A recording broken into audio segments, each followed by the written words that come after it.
Okay, so the Cornell note-taking procedure says that there are 5 R's that we use in note-taking, and we're going to use this procedure for the passage that we read in Matilda. The first R says record. So as we are reading the passage, we might want to record a lot of the facts that we find in the passage and write them down in the main part of our paper.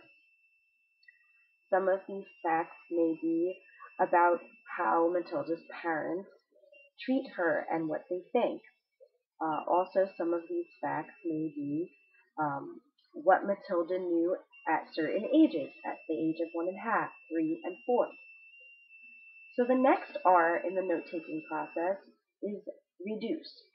So when we take those notes that we found that we think are important from the passage, we can reduce them on the side of the page. Now, what we thought about Matilda's parents, we could reduce that whole paragraph and just write maybe unsupportive.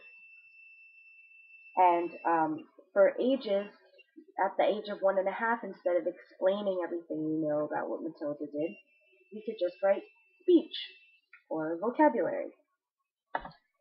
The next R in the process is recite. The reciting part has also to do with what we used to reduce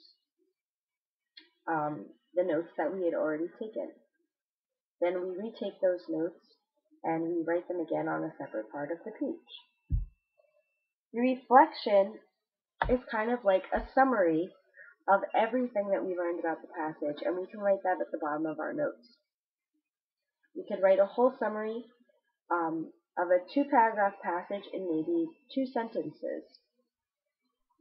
And the last R is review. So we can look back on what we took notes on, what we summarized, and review it all. And then in conclusion, we can say, from this passage, Matilda is not normal. Her parents are unsupportive of the way she learns. Matilda is very smart and learned things at very young ages.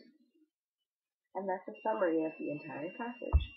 And after she learned all of these things, she wants to move on and learn even more. And that leads to the next passage that we review.